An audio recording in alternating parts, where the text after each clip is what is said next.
Let's do this.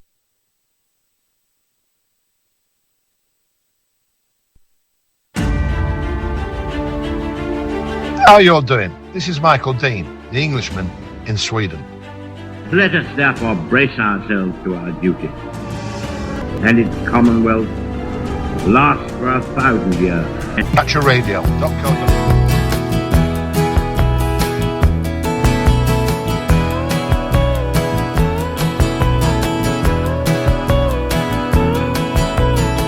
I like the way your sparkling earrings lay against your skin so brown.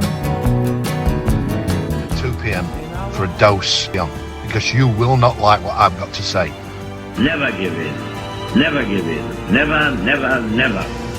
In nothing, great or small, large or petty, never give in except to convictions of honour and good sense. I look at the events of the week, what's happened, what's going to happen, what we can or can't do about it. Be under no illusion, we, the people of the world, are under attack from the elite, and I intend to expose each and every one of them, regardless of the personal cost. We play some great tunes and we have a lot of laughs. Dreamcatcherradio.co.uk, the Englishman in Sweden, Michael Dean, otherwise known as Mr Marmite. If you listen, you might understand why. You'll love me or you'll hate me. Never in the field of human conflict was so much owed by so many to so few. Before you know it, people will have forgotten about Henry Novak. I hope that's not the case, but people will not be talking about it as much. And the policies that politicians put in place that created the conditions for that atrocity to occur, they'll get off the hook. The overwhelming blame goes with the monster who killed Henry Novak. He is the one who was responsible for his death. And also, I would suggest that the family members who enabled him and then tried to cover it up after. Leftist progressive politicians are complicit in the death of Henry Novak. Maybe indirectly, but they created the conditions upon which this happened.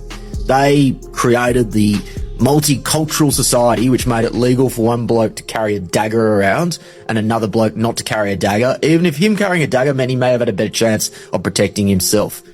Ain't that the truth? And here at Dreamcatcher Radio, we won't forget about Henry Novak or the other people losing their lives because our government are absolute tossers. Good afternoon and welcome to Dreamcatcher Radio with me, Michael Dean, the Englishman in Cyprus.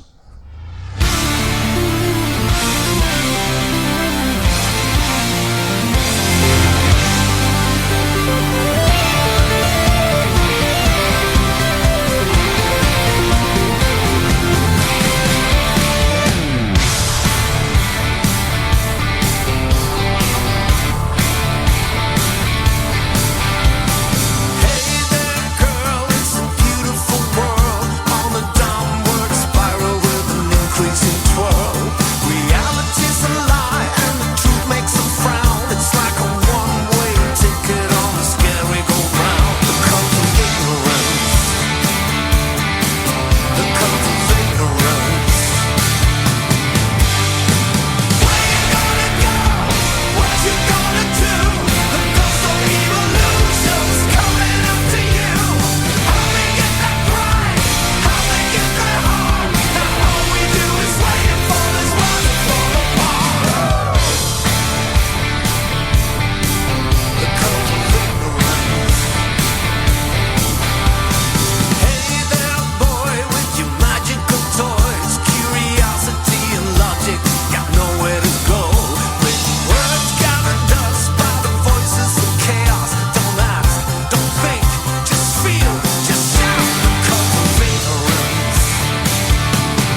Wow, what a banging tune. Good afternoon, everybody. Hope you're all feeling well. The sun is shining over here in Cyprus, and it's suddenly got to a toasting temperature. You know, Henry Novak, he was murdered brutally in the streets last week, wasn't he? And the mainstream media and the government don't really want to accept what's happened in the usual style.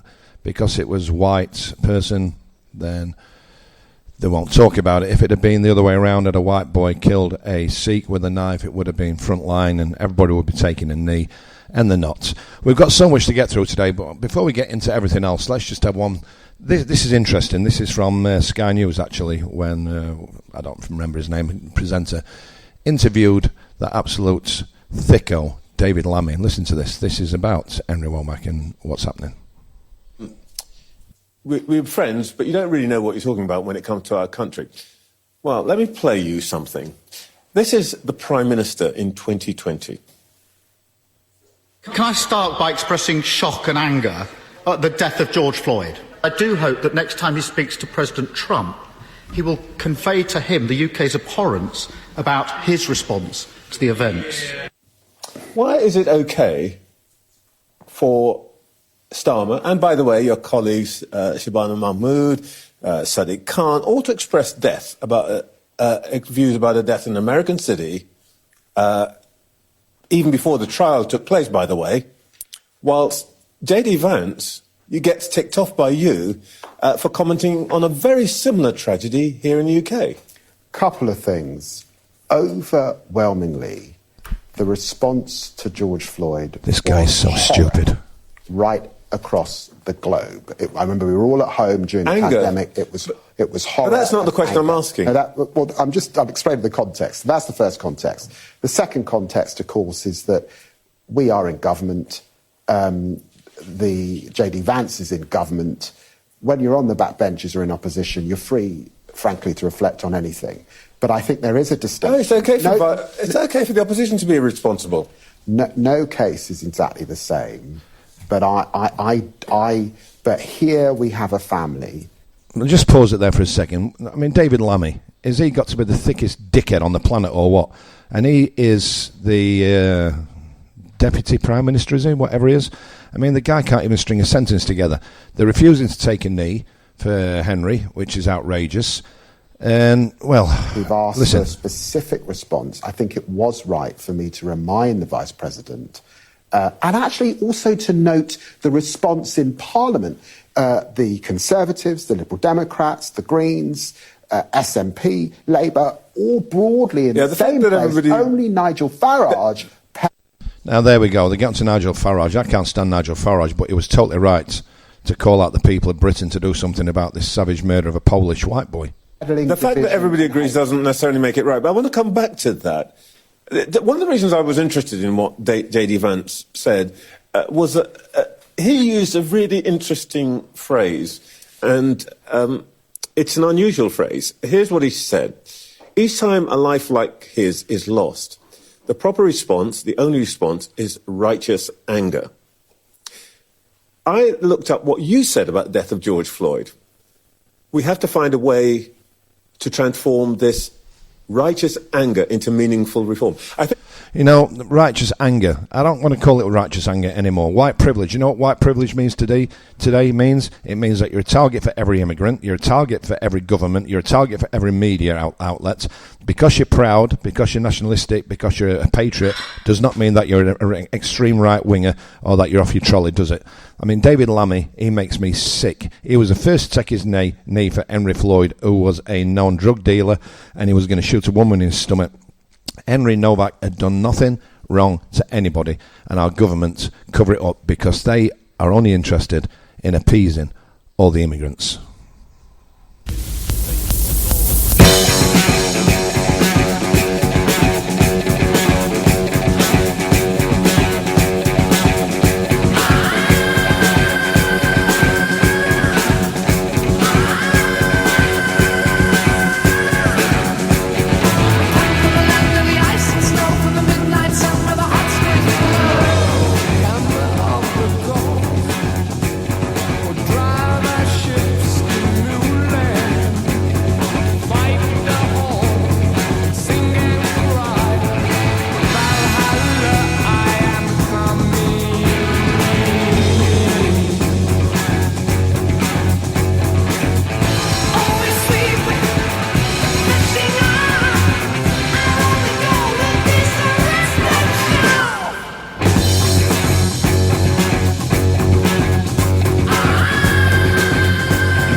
You really can't go wrong with a bit of Led Zeppelin, can you? One of the first super groups, I suppose you can say. Many have tried and failed to emulate the sound. I'm going to play a band for you a little bit later who've actually done a brilliant attempt of that. Now, right, we're going to talk about Miss Lego Head. For those of you in America who are listening, you don't know what Lego Head is. That's Rachel Reeves. She's the Minister of Finance. I don't know what you call that in your country. But she's really a bit stupid. We call her Lego Head because she looks like a piece of Lego. The Labour Party in the United Kingdom are far worse than the Democrats and Trump, apart from we don't have the power, because if Starmer had the power to do what he wanted to, I suppose he would as well. We're going to get round to Trumpy Boy in a bit. My favourite topic at the moment isn't him. I just think he's a total arsehole. End of story. But Rachel Reeves, right, listen to this little clip. She's banging on about how they don't want to break Labour's manifesto. The only thing they should break in the manifesto is the one thing they're refusing to do, and that is rejoining the single market. And you know why? Because that benefits every Brit. And they also know that when we rejoin the single market, which is inevitable that we're going to come back into the EU, if it's this year, next year, or in 5 years, the first thing that will happen is a mass exodus of anybody who can afford it, because moving abroad or into Europe when you're in the EU is a lot easier. But listen to this stupid cow. We were elected on a manifesto that said that we wouldn't be joining the single market customs union and or bring back free movement. Now, call me old-fashioned, but I believe that government should stick to the manifesto on which they were elected, and that is what we're going to do. But within those red lines, there is plenty that we can do to build stronger relations with our nearest neighbours and trading partners. We share each other's values, but our economic interests and our defence interests are aligned as well. We've got a duty as a government to keep our country safe. That means working with our closest allies in Europe, and also I believe we've got a duty to create more good jobs, paying decent wages to people around the UK, and expanding our markets, particularly our markets with our closest neighbours in Europe, is absolutely crucial, and that's why we have rebuilt those relations, and people will see the benefits of it in this Parliament.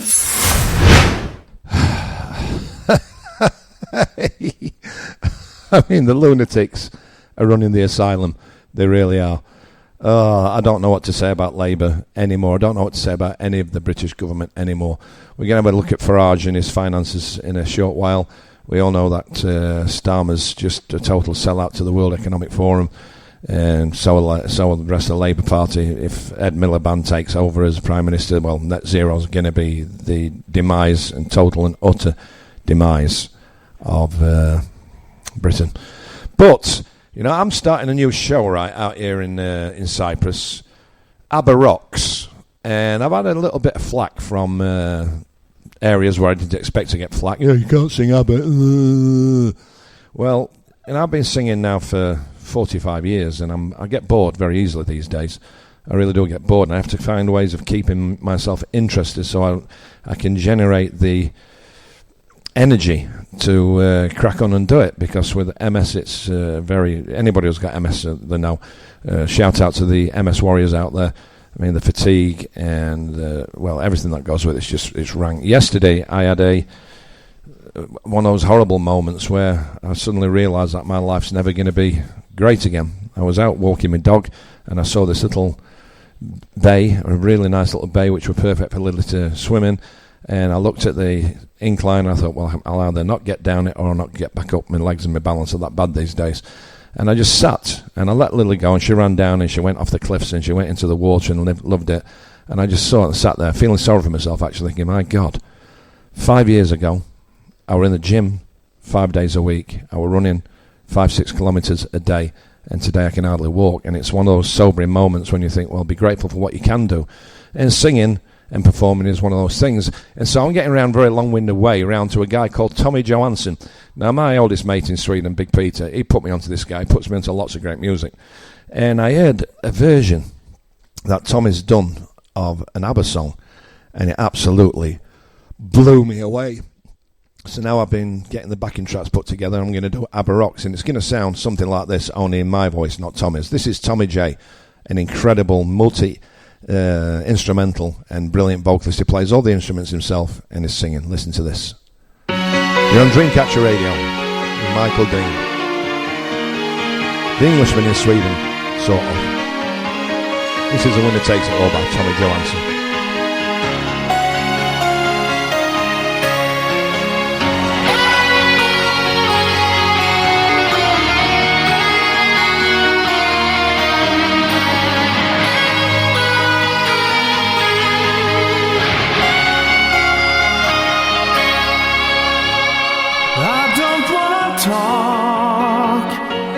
About the things we've gone through, though it's hurting me, now it's history. I played all my cards, and it's what you've done, Joe. Nothing more to say, no more race to play.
You've come to shake my hand. I apologize if it makes you feel bad. See me so tense, no self-confidence, but you see, the winner takes it all.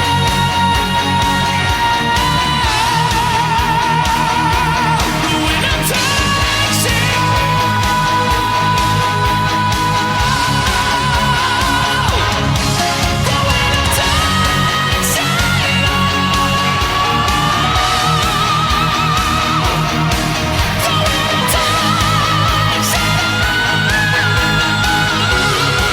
Can't get those notes.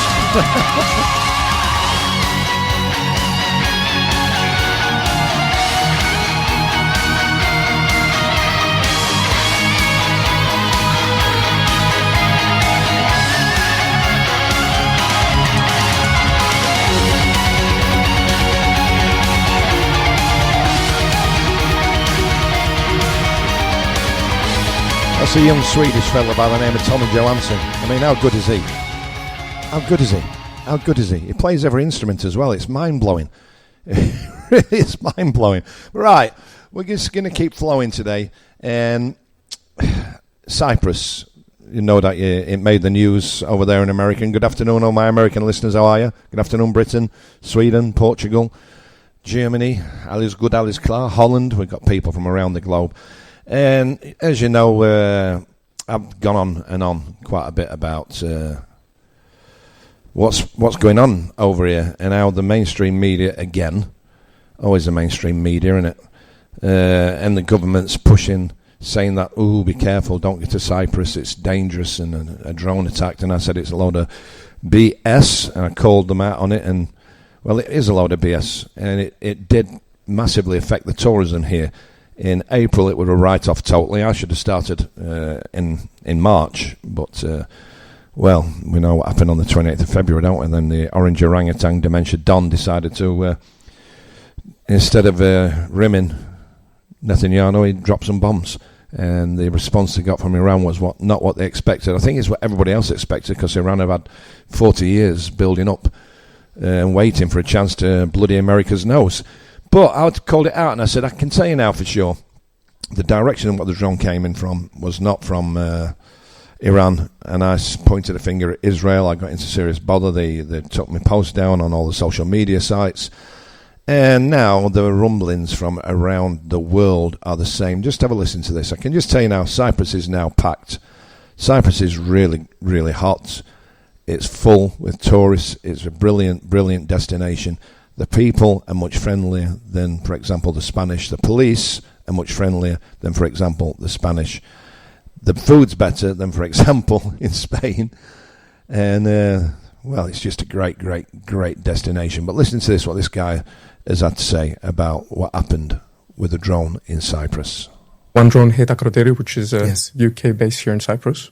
What do you make of that? I make that the Israelis decided we need to get the Americans, the British, the Cypriots, the Greeks more interested. We're going to send a drone. It's not going to do any damage. And then we're going to blame it on the Iranians. Yeah, because it was initially said that it was an Iranian drone. Yeah. Yeah, and then when that story didn't stick, they just stopped talking about it. That's what they do, isn't it? They just make stuff up, and they don't worry or care about the damages that they're doing to everyday people's lives. Here's a bit of Tears for Fears. Women in Chains. Got loads of stuff coming up. I'm going to play my mate Steve the Entertainer's music. Well, it's just full. We're going to talk about Sweden and the fact that the Prime Minister and the leader of the second biggest party are in hot water. Suspicion of fraud. Talk about what's happening in France, Holland, Germany, all over the EU, and of course Trump. Good afternoon.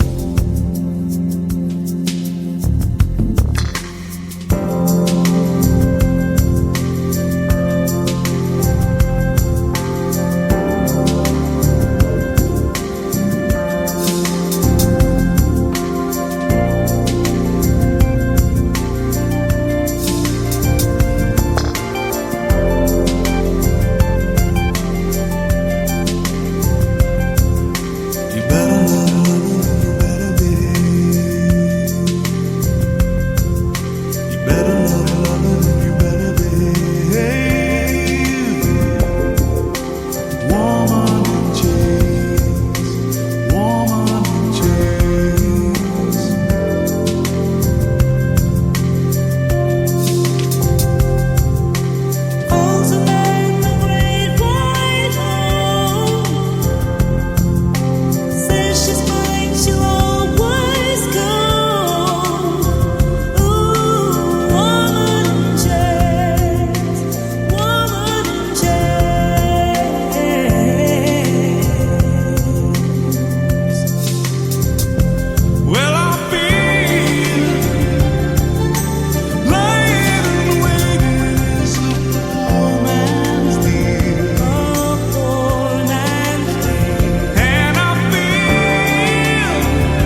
Tears for Fears.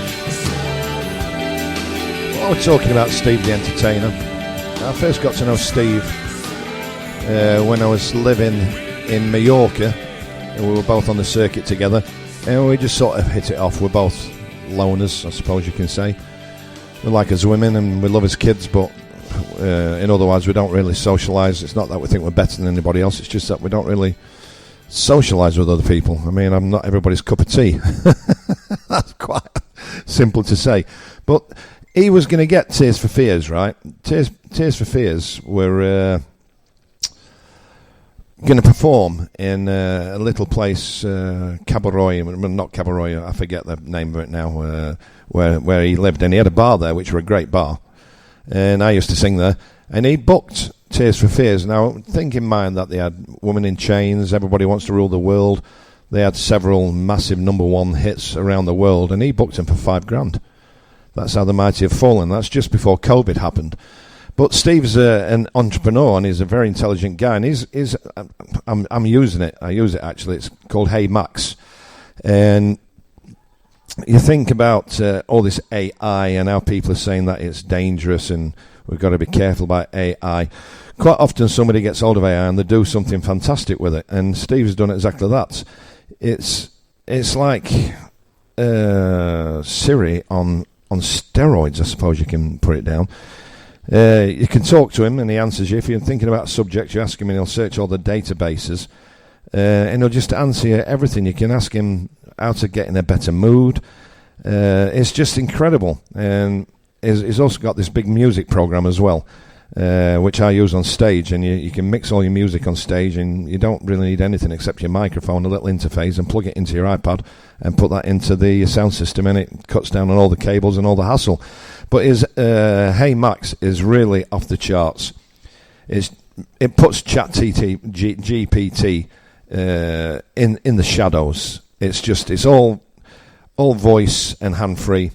You just use your voice. You don't need your hands. It'll check out where your children are in this day and age. It's just brilliant. Now you can go to it and pre-order heymaxvision.com. So seriously, I've got it. I wouldn't recommend it if I didn't think it were great, but I use it for everything now instead of chat GPT and these other ones. Hey Max, it's amazing. So seriously, meet Max. Go on to heymaxvision.com, check it out, order it. And while we're talking about Steve, this is one of his best songs on Dreamcatcher Radio. Hello, world.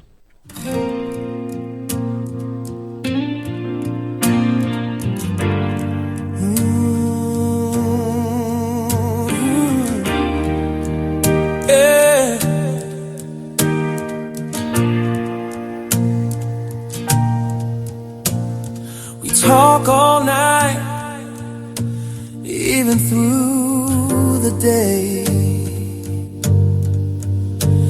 Your voice softly touches my brain. You say don't go crazy, we are just friends. But your voice which driving me insane. I see the storms behind your eyes, the hidden wars you try to hide. I can't help loving you, Lord knows I've tried. I saw a future and you were there. You were laughing, you looked so amazing. I reached out my hand to touch your face, then you were gone without a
easier that way.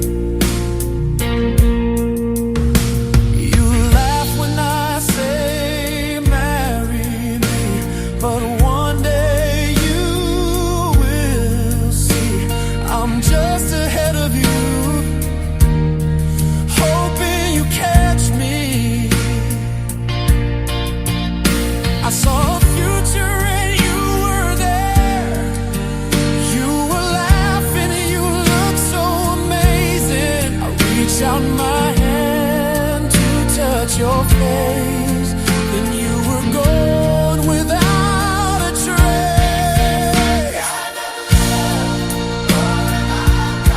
What did they say you did? That's so unkind. It's not my fault. I feel this way. Ooh, don't ever take this love. Is this a kind of love? Why am I confused? I've been waiting for someone like you.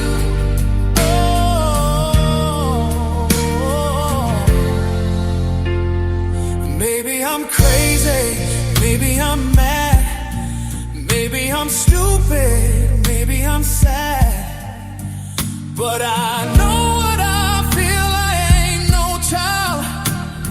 You got my emotion running wild.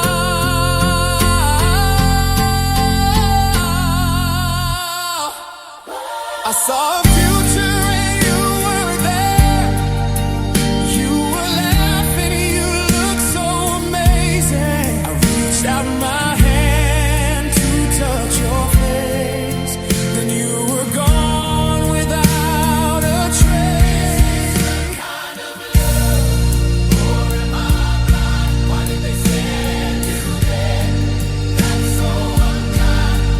It's not my fault. I feel this way. Ooh, don't ever take this love. Is this a kind of love? Why am I confused? I've been waiting for someone like you.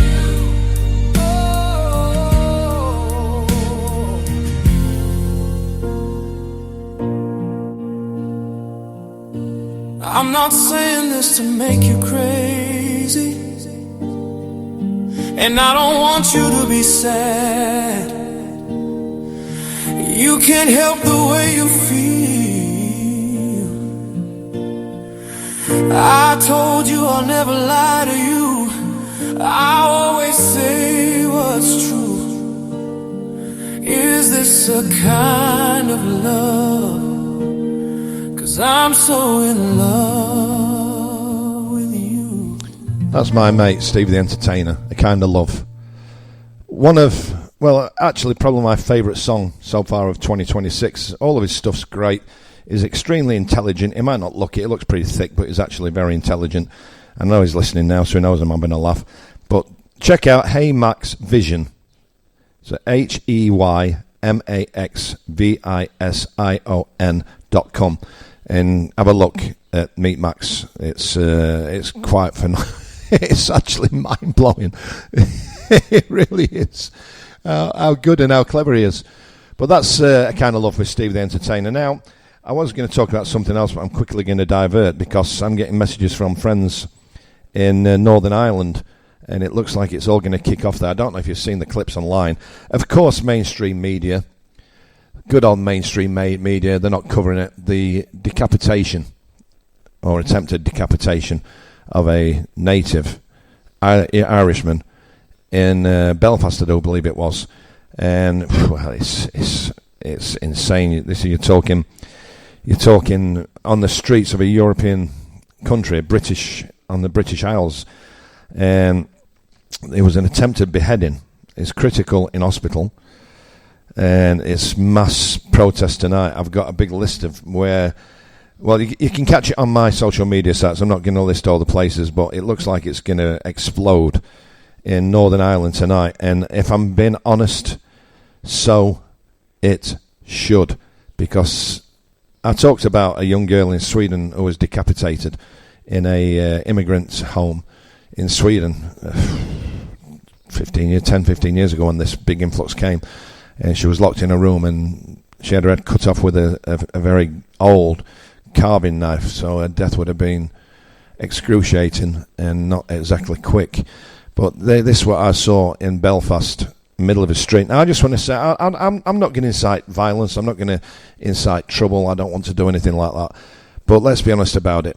We have to take our streets back, not just in Ireland and Britain, Sweden, Spain, Germany, everywhere. They've done this on purpose.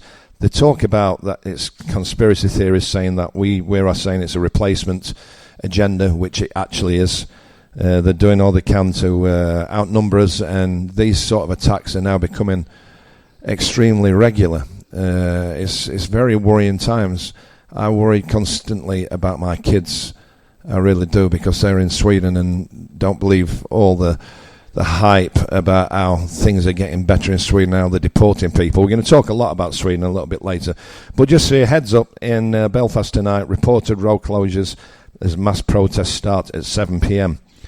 All the businesses to close at 5:30 p.m. tonight. No excuses. They're all getting boarded up. It looks like it's going to kick off in Ireland, and I'll have friends there, and hopefully they will send reports to me. Right, when we do come back, I do diverse a lot. This is a wonderful thing about this station. I can talk about anything, really, and promote anything and do what I want and play whatever music I want, because it's a freedom of speech station.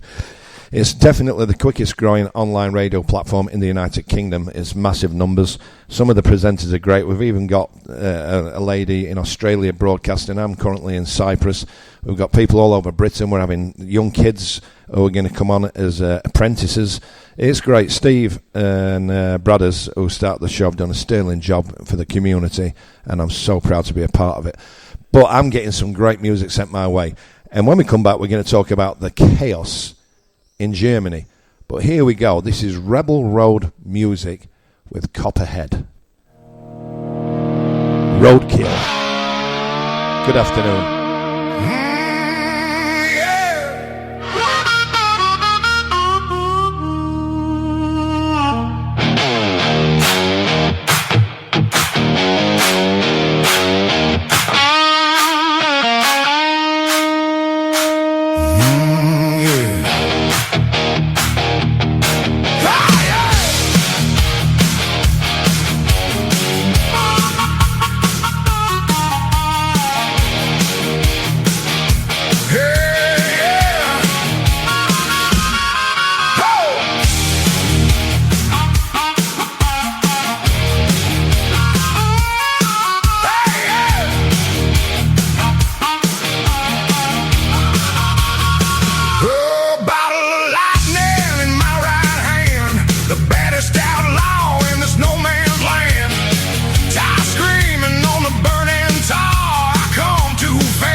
The Copperhead Roadkill.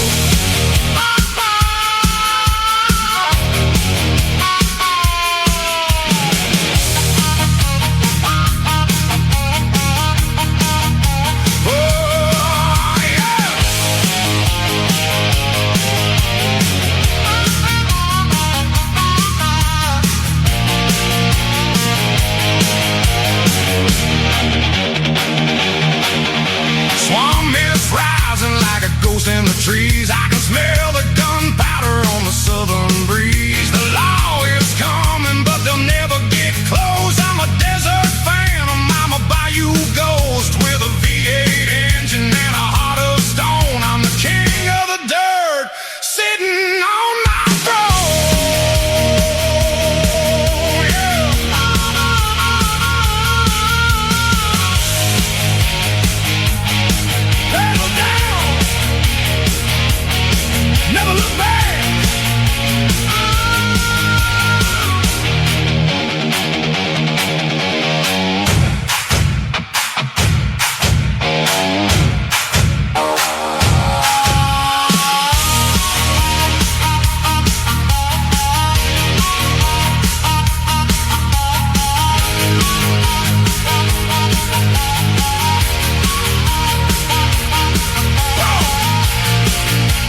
Now that is what you call kick-ass.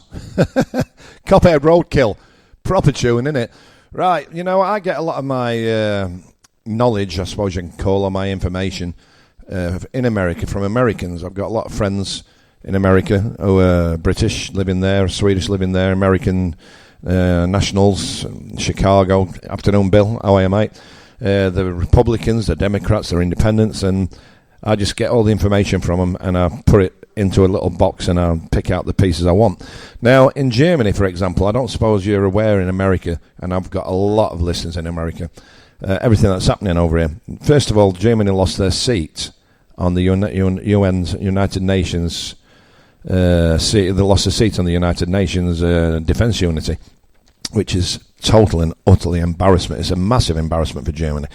But Germany was once the powerhouse of Europe, and now with their green push, the industry's collapsing, the car manufacturing's collapsing, with the introduction of stupid electric scale electric cars. I can't stand them. It's collapsing.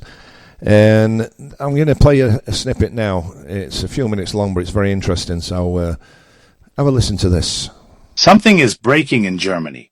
Not loudly, not all at once, but piece by piece, in a way that is getting harder and harder to ignore. Today I want to walk you through it. A former foreign minister humiliated on the world stage. A chancellor whose own coalition is crumbling under him. A pension scandal that tells ordinary Germans exactly where they stand. And a confession from the woman who ran the country for 16 years. Stay with me, because by the end, the picture these stories paint together is bigger than any one of them. Before we get into it, do me a quick favor. Hit that like button and subscribe if you want clear, independent coverage of what's actually happening in Europe. It genuinely helps. Let's start with Annalena Baerbock. The former German foreign minister from the Greens is the center of a storm right now, and it is not the kind of storm any politician wants. Germany just lost its bid for a rotating seat on the United Nations Security Council. Lost it. And the criticism that followed has been brutal, and not only at home. Here is the part that stings. The attacks are coming from Africa. The former president of Botswana, Mokgweetsi Masisi, gave an interview to Bild and called Baerbock's approach, and I'm quoting the spirit of it, arrogant and disrespectful. He accused her of trying to lecture Africans on how to run their own affairs, on environmental policy, on everyday matters. He put it bluntly. She should have focused on actually doing German diplomacy instead of telling people where to build their toilets and how to deal with their elephants. Think about that for a second. A former head of state is publicly mocking German foreign policy as condescending. And he says directly that this attitude is exactly what cost Germany votes in Africa. A former deputy environment minister from Namibia piled on too, calling the German approach simply wrong. And it doesn't stop at the border. Inside Germany, the party of Chancellor Friedrich Merz is now demanding that Baerbock be summoned before the Bundestag, the German parliament, to explain how the country fumbled this vote. So she's being mocked abroad and dragged in front of parliament at home. That is a very public, very visible humiliation of someone who, until recently, represented Germany to the entire world. Now, why does this matter beyond one politician's bad week? Because it's a symptom. When your diplomacy is being openly ridiculed by the very countries you were trying to court, that's not a personnel problem. That's a credibility problem, and Germany's credibility is exactly what's on the line in the next story. Let's talk about money. Specifically, the money your representatives are quietly setting aside for themselves. A request from the Left Party in Germany pulled back the curtain on something that, frankly, should make every working German furious. Here it is. A single 4-year term in the Bundestag earns a member of parliament pension benefits comparable to what an ordinary worker gets after 28 years of contributions. 28 years. 4 years in parliament equals 28 years of your working life. And it was about to get worse. With a planned raise to lawmakers' salaries, that gap would have stretched to the equivalent of 29 years because a deputy's pension is tied directly to their salary. Right now, members of parliament earn around €11,800 a month. Starting in July, that was supposed to climb to $12,300 a month. Then, given the economic situation, the situation everyone keeps calling serious, they postponed the raise for 1 year. How generous. A representative from the Left Party, Sarah Wagenknecht's former colleague Sarah Volat, called the whole system absurd. And she nailed it. Decades of honest labor earn a citizen the same as a politician gets for a single term. You work your entire adult life, and a politician matches your pension in 4 years. If you wanted one sentence to explain why trust in German institutions is collapsing, that might be it. And speaking of confessions, let's bring in someone who knows a thing or two about how Germany got here, Angela Merkel. The woman who ran the country for 16 years sat down for an interview, and she admitted some things that are, let's say, convenient to admit now that someone else has to clean up the mess. She acknowledged that defense spending grew too slowly under her leadership. Her explanation? She was busy dealing with the aftermath of the global financial crisis, so military budgets just couldn't grow fast enough. But the bigger admission was this.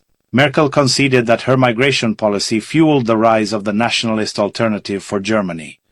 In her own words, it was her decision that helped drive up support for the AfD. She admitted her own role in creating the political force now reshaping the country. And current Chancellor Merz has already warned that the AfD could score serious wins in September's state parliament elections in 2 federal states. There's a strange echo here. At a party convention in Linstow, Merz, of all people, reached for one of Merkel's most famous phrases. Remember, wir schaffen das. We can do this. The line she used during the 2015 migration crisis. Merz dusted it off, except this time he wasn't talking about refugees. He was talking about reforms to healthcare, pensions, and income tax. A chancellor borrowing the slogan of the very era he spent years criticizing. Make of that what you will. And while Berlin wrestles with its own collapse, Brussels is finally waking up to a fight it ignored for decades. The leader of the European People's Party, Manfred Weber, came out swinging this week. His words, enough. The time of naivety is over. Europe must defend its interests decisively. He's talking about China and a looming trade war that Europe spent years pretending it could avoid. What set him off is almost too perfect. European Union aid money was used to buy 380 buses. It's like, you can't make it up, can you? You can't. I mean, he goes on and on and on, but he's a very interesting guy. But when we get back after listening to Rammstein, this is a really popular German guy. Now, they've done a song called Mann Gigan Munge. It's for the lettuce lickers and the fudge packers who are all out protesting for Palestine and free Palestine. And although I agree, I don't think we should go out on the streets, but even when a band like Rammstein are doing a song about it, you know the country's in trouble. We're going to talk about Holland and Sweden when I get back. Here's Rammstein.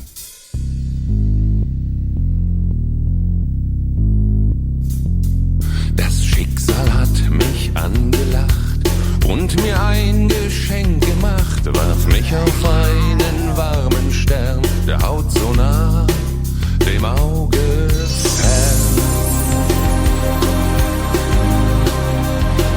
Ich nehm mein Schicksal in die Hand, mein Verlangen ist bemannt.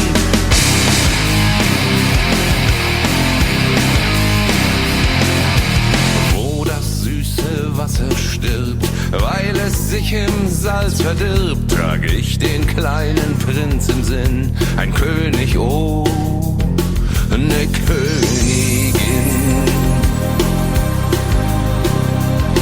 Wenn sich an mir ein Weib verirrt, dann ist die helle Welt verwirrt. Mann gegen Mann, meine Haut gehört den Herren. Mann gegen Mann, gleich und gleich gesellt sich Herren. Mann gegen Mann, ich bin der Diener zweier Herren. Mann gegen Mann,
angry, doesn't he?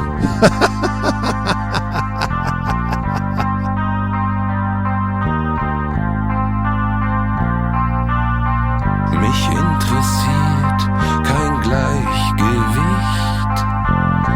Mir scheint die Sonne ins Gesicht. Doch friert mein Herz an manchen Tagen. Kalte Zungen niederschlagen. Schwuler Mann gegen Mann. Schwuler Mann gegen Mann.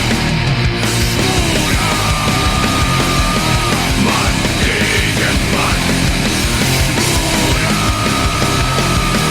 Mann gegen Mann gegen Mann. It sounds really angry. Rammstein. If you're into live concerts, if you go to one concert in your life, go and watch them. They are absolutely off the charts live. It's a spectacle. The Nutters, full stop. I want to say one other thing before I play it. We're going now about what's happened in Holland and Rutte, the former Prime Minister and leader of NATO, being connected with a paedophilia and child trafficking gang. I mean, I'm breaking loads of stories for you on this channel. I'm so happy I've got the chance to do it. But that song is basically about you supporting all the immigrants and then they're going to throw you off a roof. That's basically what he's saying in that song. And it's a warning, heads up to my gay friends and all the LGBT plus 57 XYZ, whatever it is now. You need an alphabet now, innit? It's not just a few letters anymore.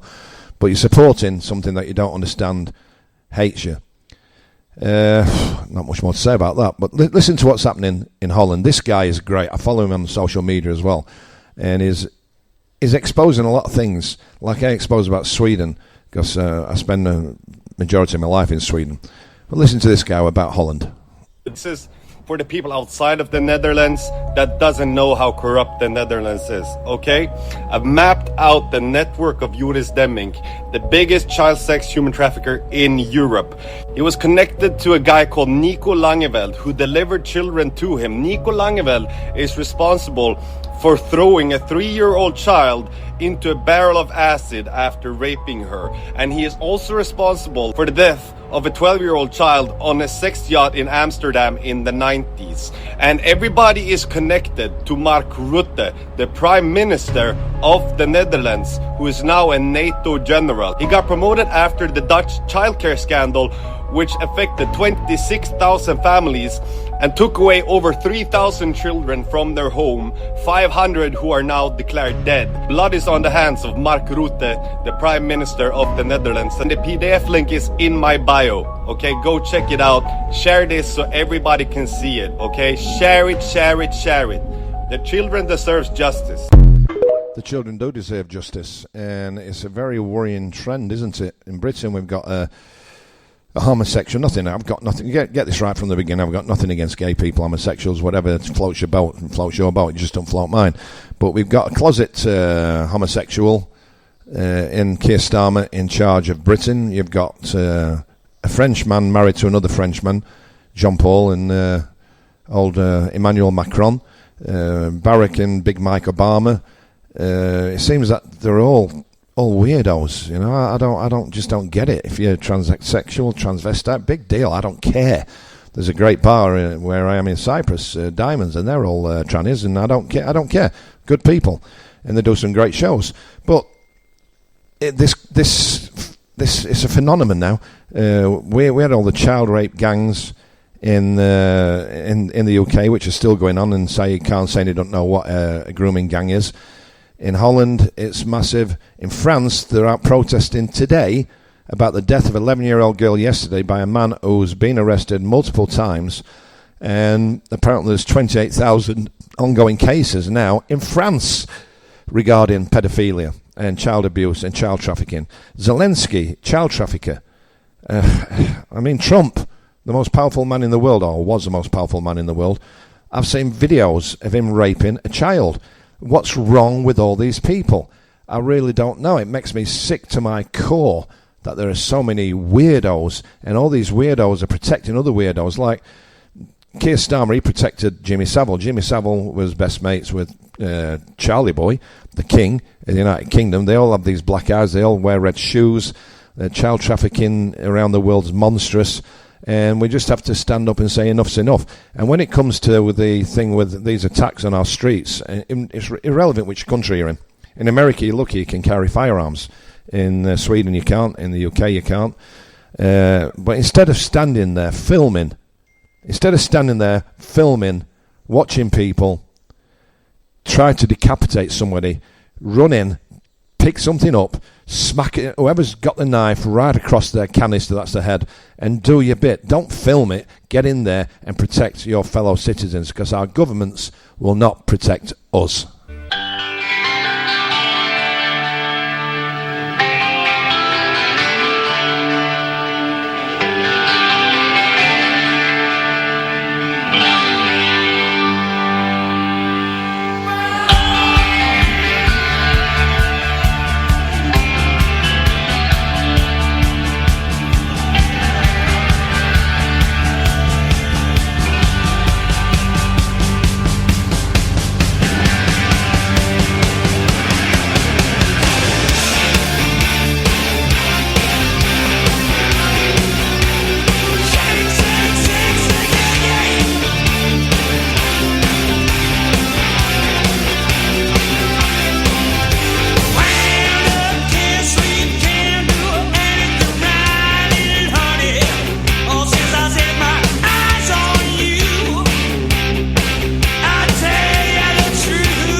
What a band, The Cult. Proper music. All music was proper back then, weren't it? But I've got to talk about Sweden now, because I've had a lot of grief in Sweden recently with the skattemundigheter, the taxes, and taking to court, and it's just a big mess. And since SD and Moderaterna and another couple of parties made a coalition, and Ulf Kristersson became Prime Minister of Sweden, and Jimmy Åkesson, who's not a minister but he wants to be, and if they win the next election, which is coming up in September, which the polls are saying they will not win because nobody's happy, to be quite honest. The main reason is because of all the deportations they've been doing, and Sweden has become pretty much a Nazi state. I was talking to a couple of people who say, "Oh, you live in Sweden, how lucky are you?" Anybody who can afford to get out of Sweden is getting out of Sweden. Now, if you don't speak Swedish, this next minute's going to be irrelevant to you. But this is the Swedes who are listening can see that what I'm talking about, I'm not just picking out the sky about Jimmy Åkesson and Ulf Kristersson. But listen to this. Det var ju faktiskt Jimmy-fester. Det var fester? Ja, det var fester ute på Riks. This is parties and Riks. Jimmy vill ha sina rockerspolare dit och de skulle träffas och de skulle dricka lite alkohol, äta lite mat. Food, Hon vill alcohol, att sanningen om SDs ekonomi kommer fram. Carola Othén arbetade på uppdrag av Sverigedemokraterna i 10 års tid som partiets fixare och var med om att hitta på event för att dölja festkostnader. Hon menar att hon uppmuntrades av partiet att manipulera underlag till fakturor för att skatter och avgifter skulle undvikas. So they can avoid tax and VAT.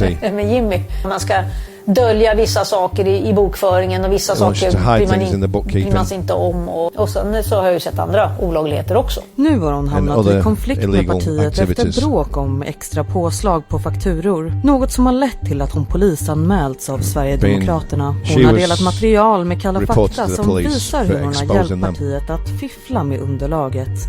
Cheating with the invoices. Det är inte samma som de förespråkar utåt, tycker inte jag. Sverigedemokraterna har fått se dokumenten som visas i programmet och har fått en månad på sig att svara på Kalla faktas frågor. Men ansvariga har avböjt intervjuer. Right, so the TV4 has given SD, which is a Sverigedemokrats, a month to answer to these allegations. She's a very brave woman coming out. Now, Jimmy Åkesson is a Nazi, right? Well, he's not a Nazi, actually. He's a Zionist, and there's very little differences between them. Everything's choreographed, everything's staged all through our history. But Jimmy Åkesson is the man who was deporting 8-month-old children, well, not just him, his party. Kids, 360 of them so far this year, turned the age of 18, and the parents came on working visas, and they're not covered by these visas anymore, so they've been deported back to Iran, Egypt, Bosnia, places which aren't exactly desirable places. And it turns out that Jimmy Åkesson is nothing more than a common tax cheat. Now, I didn't cheat my taxes. I was lazy with my taxes. When COVID struck and I couldn't sing anywhere, I went to get a job on building sites, and I've got an HGV license, and etc., so I started a company. And then COVID finished, and I took off first of all to Cyprus and then back to Spain. And I forgot about my company, so I didn't do the declarations. And that's where they got me. And it's turned into a real nasty. They're wanting to see where I earn my money, what I earned in New Zealand, what I earned in Australia and America and Europe. And I've told them to sod off, basically. So they've closed down all of my bank accounts. This is their excuse. I think it's because they listen to my show, and I expose a lot of these things. Much like anybody who's not an activist but who speaks the truth and don't follow the national narrative, they're going to get into trouble, and that's what they're doing to me. They made my life a hell. If I weren't a strong person, if I didn't have good friends, I would have probably jumped off a bridge. But I've got my kids, and I've got my dog, and I've got a life. Otherwise, they made it impossible. I can't even rent a car in Sweden. It's impossible. I can't do any of me standing orders. They've just frozen everything. And yet Jimmy Åkesson, who wants to be the minister of a foreign minister next year in Sweden, he thinks it's quite fine for him to cheat. And now the prime minister, the statsminister of Sweden, Ulf Kristersson, who's married to a priest, and she's got what they call a gourd, a hair gourd. It's massive. It's like a big farm, and there are parties there, and you do all sorts. It's massive. It's like 30 rooms, 15 bogs, and all this. And apparently they've been doing work for favours. So they're getting people in on slave labour terms, And for the people who they're producing things for or inviting in, they're in turn getting top contracts from the government. So this is cheating the state as well. This is cheating me, you, and every other Swede. They're all running and hiding from what's happening in Sweden. It boils my blood. It really does. They pick on the little people, and yet right at the top, and it seems like this is a common thing across all countries, right at the top, all the criminals are in power. So watch this space, and I'll keep you informed around the world what's happening. Ulf Kristersson's under investigation for slave labour and evasion of all sorts of different things. Jimmy Åkesson in SD is under investigation for cheating on the tax returns and trying to save a few quid here and there. And the worst thing about all of it is all this money that's coming in, they're using the state funds to get away with it. It's absolutely mind-boggling. We're going to talk about Sweden some more when I get back after a brilliant song by Van Halen with my favourite frontman for Van Halen. Here we go. Sammy Boy on vocals. I just love Sammy. Why can't this be love on Dreamcatcher Radio? Good afternoon.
There's two schools of thought when it comes to Van Halen, David Lee Roth or Sammy Hagar. And for me, Sammy Hagar every time. Brilliant guitar player, brilliant vocalist. David Lee Roth, brilliant frontman, all-round clown. So, I mean, it depends which side of the fence you sit on, doesn't it? Right, listen, we're gonna have I can't be bothered to go on about Sweden, the pension system. It's too long and too drawn out. I'll do it another time. We're going to talk. Here's somebody who's in Russia. Now, we're getting this picture painted that Ukraine are turning the tide. Ukraine are winning the war. Oh, give over. But they have developed expansively with the drones, making Sweden and Denmark in particular targets because they're producing them in Sweden and Denmark, and the UK are sending drones and ballistic missiles, so no wonder Putin's got the arse on with the quake here. But listen to this. This is actually from the heart of Russia.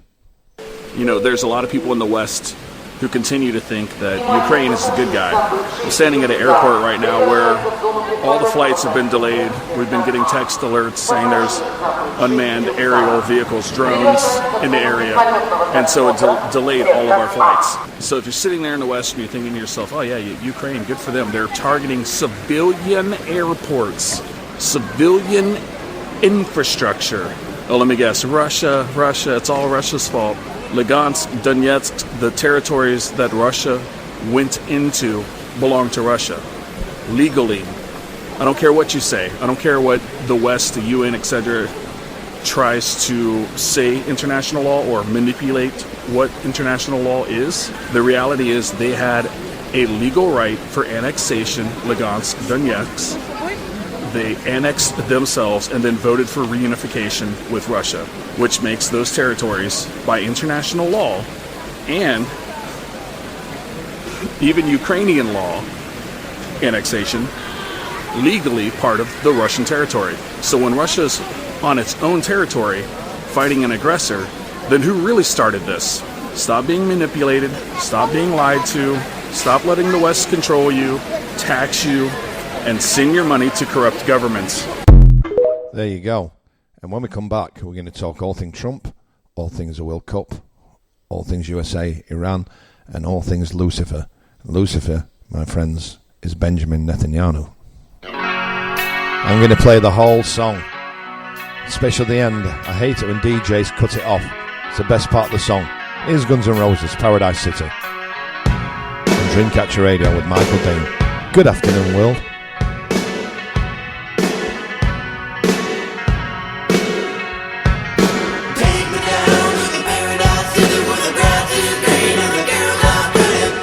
Oh,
What a kick-ass band. Now I want to know, how did Axl Rose go from that to this?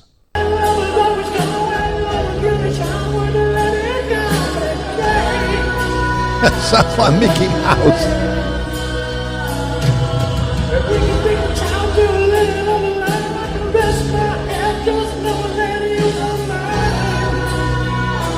Oh. Sorry, I can't play any more of that. It breaks my heart when I see these brilliant singers who end up sounding like cartoon characters. Talking about cartoon characters, I don't know if you know Kate Price is in America. I know everybody in Europe does. She's another slag. She's been married more times than me. She's had more sausage than Bonnie Blue, and she thinks that she's a singer. And I'll play a clip now. If you could see it, you can see this on my social media. Englishman in Sweden on TikTok, Stuart Rudders on Instagram, and Michael Dean on Facebook. And this is no explanation. She's getting paid for this, and people are paying to watch this absolute utter crap.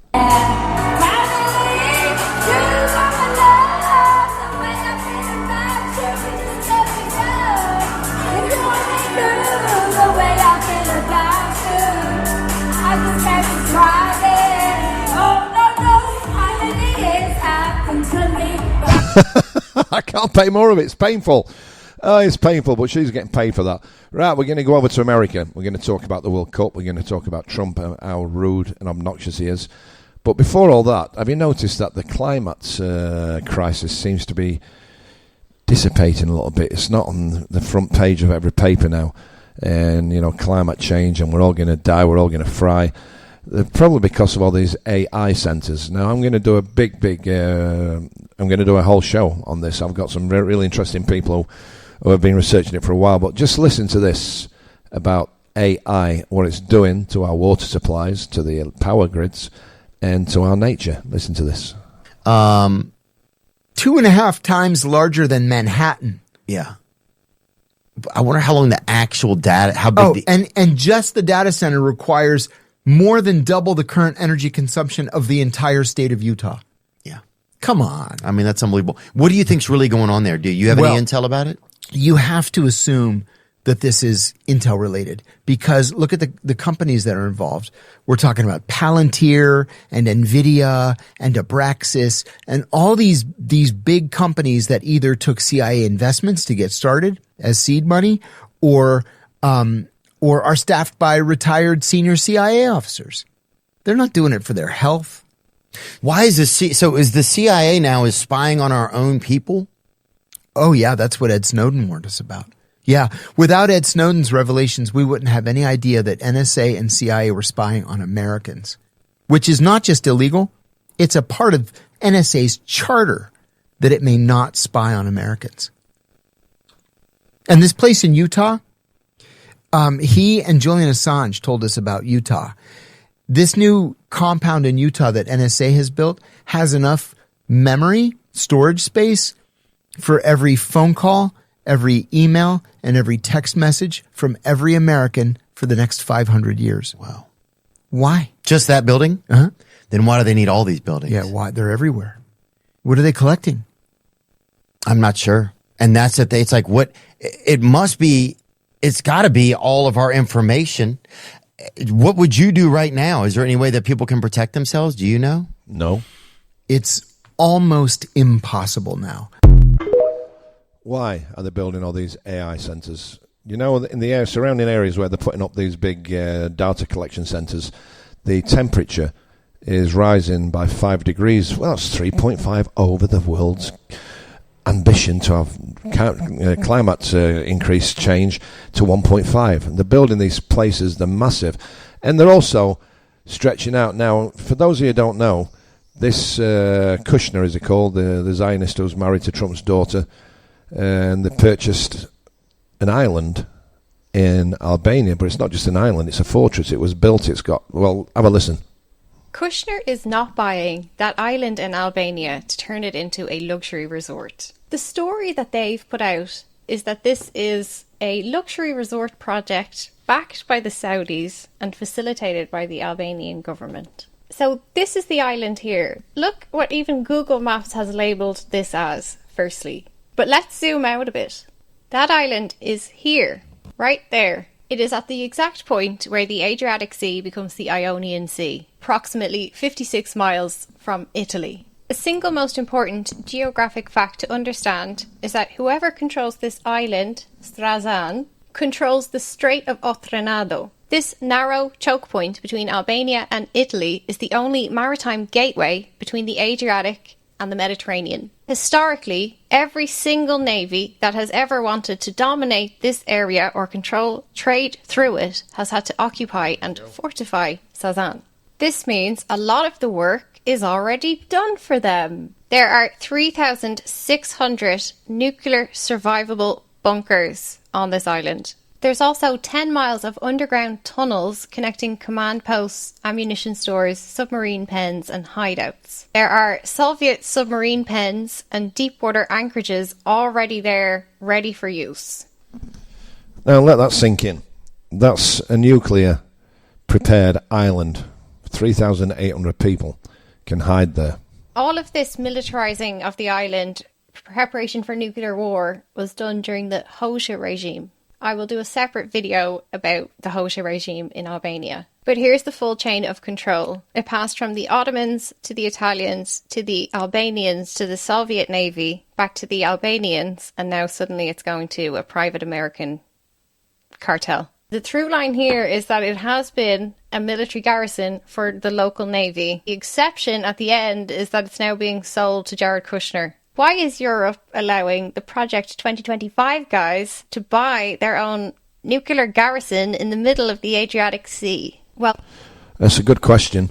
I mean, they tried it with the Hormuz Straits and got their asses handed to them by the Iranians. We're not, because this was Albania yesterday. Shout out to anybody that was there. Riots. You absolute legends. Riots yesterday. It's not technically correct to say that it's Kushner and Ivana that are buying this island either. This is the Delaware Corporate Registry. This is the entity Atlantic Incubation Partners LLC. This is who's buying the island. That LLC is linked to Kushner's company Affinity Partners. And the CEO of Affinity Partners, Asher Abashira, is also listed as the chairman of Sazan Real Estate Development Company LLC. The legal home of Atlantic Incubation Partners is Delaware. It was formed on the 5th of April 2023, EN 9233299707. Kushner is the public face of this, but I'd like to introduce you to the rest of the Affinity Partners team. You'll get it here. Chad Mizell is Senior Legal Counsel for Affinity Partners. He served as Chief of Staff to the United States Justice Department in 2025. That's an immediate conflict of interest, and we're only at the first name. Nick Butterfield was the former Deputy White House Policy Coordinator from August 2019 to January 2021 under Donald Trump. Also, before that, he interned during George W. Bush's administration. When you search for Lauren Key, the first thing that comes up is the letter that the US Finance Committee had to send her in this CFO role a year ago, saying specifically, I write seeking information relating to the recent revelation that 99% of the investment funds that you are managing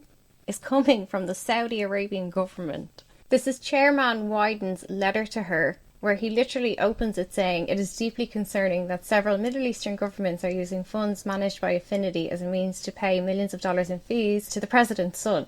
To the president's son. Did you get that? I don't think I've ever come across anything quite as corrupt as the Trump family. I search for the name John Rader. The first thing that comes up is his bio at the Hoover Institution that confirms he is also senior counselor at Palantir and was chief of staff to the US Senator Bill Hagerty. He also spent 4 years in the White House. The next slide is what they call their Global Research and Geoeconomics team. The first one, Major General Miguel Correa, is a retired Green Beret 2-star US Army General. He was the Defense Attaché, which is the highest ranking member of the armed forces stationed in an overseas embassy. He was in Dubai. There, he coordinated a secret 2017 US Special Forces rescue of a downed Emirati helicopter in Yemen. He saved a wounded Emirati royal and became the personal hero to the Crown Prince. He is credited with coining the name Abraham Accords. Charming. The next one is Kevin Hassett, head of global research. Another screaming conflict of interest. Hello? Is the US democracy just for decoration? He is currently the director of the White House National Economic Council, the most senior economic policy job in the building. He is also a senior fellow at the American Enterprise Institute, a teacher at the Columbia Business School, and has research affiliation with NBER. So the man who is currently the architect of US economic policy is also the head of research at a fund that is 99% financed by Middle East countries. That is a live conflict of interest, an unresolved one that demands a disclosure check. But it's not my country, so somebody should put some pressure on. I think it's insane what they're getting away with. We're going to talk more about Trump, and we're going to talk about Iran after Iron Maiden. This song's for Netanyahu and Donald J. Trump. Let him who hath understanding reckon the number of the beast, for it is a human number. Its number is 666. I left alone. My mind was blank. I needed time to think, to get the memories from my mind. What did I see? Can I believe that what I saw that night was real and not just fantasy? Just what I saw in my old dreams were the reflections of my Walkman staring back at me. 'Cause in my dreams, it's always there, the evil face that twists my mind and brings me to despair.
Bruce Dickinson, Iron Maiden, Number of the Beast. I'm sure if you lift Trump's little flap, I think it's not really air, is it? You know, shave what was left on his head, you'll find the number 666. And the World Cup's coming up. Listen to this. He was set to be the first referee from Somalia at the World Cup. He landed on a flight from Istanbul to Miami and was sent back. Now, there is a travel ban at the moment, a visa ban in the US for Somalis, though apparently they'd sorted this all out and he'd been granted actually a diplomatic visa that would supersede the ban. But clearly those details weren't fully ironed out. I mean, I think this is pretty remarkable. You know, the whole point of a World Cup is that it is bringing the nations of the world together, right? Mm-hmm. That you put politics aside for the World Cup. That's kind of the point. And this is not just anyone. He is, as you say, Africa's top referee. So he was named the referee of the year in 2025 for the Confederation of African Football. They've had to explain their decision. A spokesperson for the US Customs and Border Protection said that Arten had undergone additional inspection on arrival on Saturday. Following inspection, he was determined to be inadmissible due to vetting concerns and was denied entry. Insane. And listen to this. What did they do this time? Scotland at a World Cup, something fans here have waited nearly 30 years for. But for some, that dream is over, as their travel applications known as ESTAs have been withdrawn at the last minute. There had to have been some sort of heads up about it, right?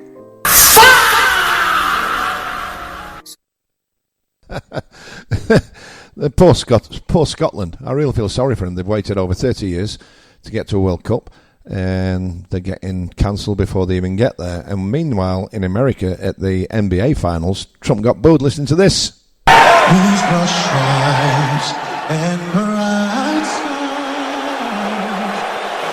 when you can see Trump.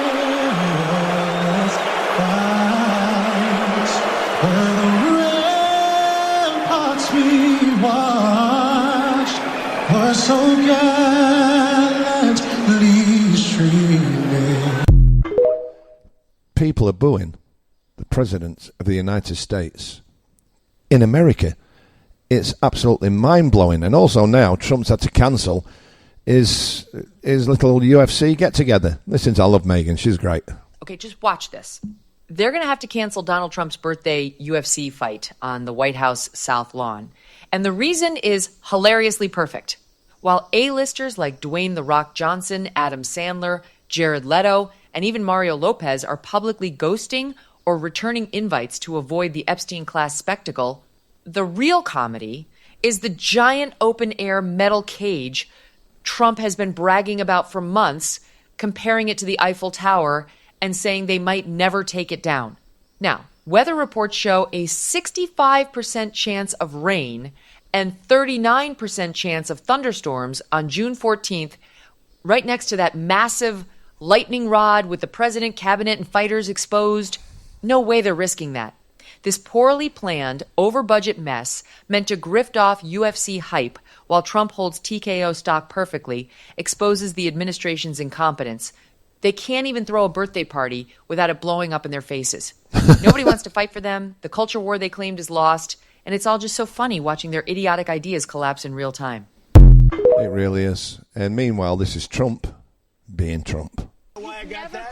Because you have no credibility. But you've never presented evidence that it was rigged. Let's keep talking about. I want to talk about Todd. You Blanche. have more evidence. There's more evidence than ever presented. Let's talk your about elections in this country. We're like a third world country. Your elections are crooked, and you're crooked, and Meet the Press is crooked, and so is ABC and CBS and CNN. But Mr. President, you're one-sided crooked networks. So let's call it quits because I've had enough. Thank you, darling. Have a good time. Mr. President, please, I traveled all the way to Wisconsin. I've sat in the rain with you. I know. I've sat in the rain with you for an hour, on and off in the rain, and I've given you enough time. You ought to straighten out your press because you know what? Mr. President, a country can never be great with a dishonest press. We traveled all the way to Wisconsin for this interview. That just sums him up, doesn't it? It sums him up. The man's an absolute arsehole. Let's have some music. We started from a long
We're burning through the night.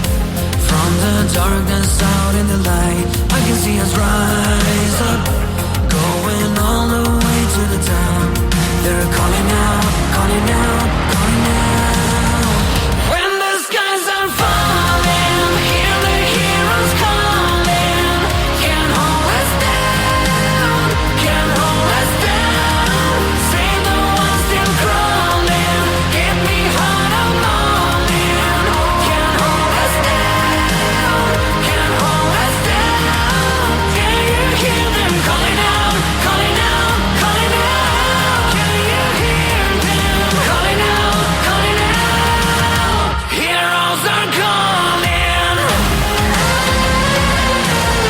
Heroes are calling. Heroes are calling. Heroes are calling. Oh, when the skies are falling, hear the heroes calling. Can't hold us down. Save the ones still crawling. Give me heart of morning. Can't hold us down. Can't hold us down. No. Can you hear them calling out, calling out, calling out? Can you hear them calling out, calling out? Heroes are calling. What a brilliant band. That's Smash Into Pieces and Heroes Are Calling. We're running out of time, but listen, let me just remind you about Hey Max. Honestly, get it. Go to heymaxvision.com and pre-order it. It makes your life so easy. You become a walking encyclopedia. I get half of my information now from on there. I just ask it, what's happening in Iran? And it'll tell me. What's Scott Ritter got to say? And it'll tell me. It's brilliant. And like this one, we've just got time to play a section of this. I said, what does the world think of America? And this is what A. Max sent to me. The whole world is done with us. And I mean the whole world. Let's start in Albania. 5 days straight. Tens of thousands in the streets. Why? Because Jared Kushner and Ivanka are trying to seize a protected Albanian island and turn it into a $1 billion luxury resort for right-wing oligarchs. A sovereign nation's protected land for a resort. And the people of Albania said absolutely not. But it's not just Albania. Serbia, Australia, Canada elbows up everywhere. Country after country, people are taking to the streets against one thing. This administration, here's where it gets interesting. Finland's president just stood up and said, wouldn't it be something if Canada joined the EU instead of becoming America's 51st state? He's calling for EU expansion. Canada, UK, Norway, Ukraine, Turkey, build a new superpower. Because if the US is going to act like this, Europe needs to protect itself. That's not just talk. That's a plan. And then Zelensky dropped this. He said, we've heard that in Anchorage, Putin was promised resolution of issues concerning Ukraine and Europe. But Ukrainian and European issues are not decided in Anchorage. Read that again slowly. You know, this app, Hey Max, it's made my life as an investigative radio journalist slash DJ slash headbanger. It's made my life easy. Well done, Steve the Entertainer. So have a look at that, heymaxvision.com. It's well worth it. Thank you so much for listening to me today. It's a pleasure, as always, to spread the word of God and the truth. And we're going to finish off with a Generation Clash and Accept. I'll see you all again next Tuesday, guys. See you next Tuesday. Take the first letters of each of that. That's what I actually think about Donald Trump. Will I get into trouble for that? Do I care? No, I don't. You've been listening to Michael Dean, the Englishman in Sweden / Cyprus on Dreamcatcher Radio. Keep listening to this amazing channel and all the brilliant presenters. Generation. Have a great week. I hope the sun shines on you like it is me. See you next Tuesday. Ta-da.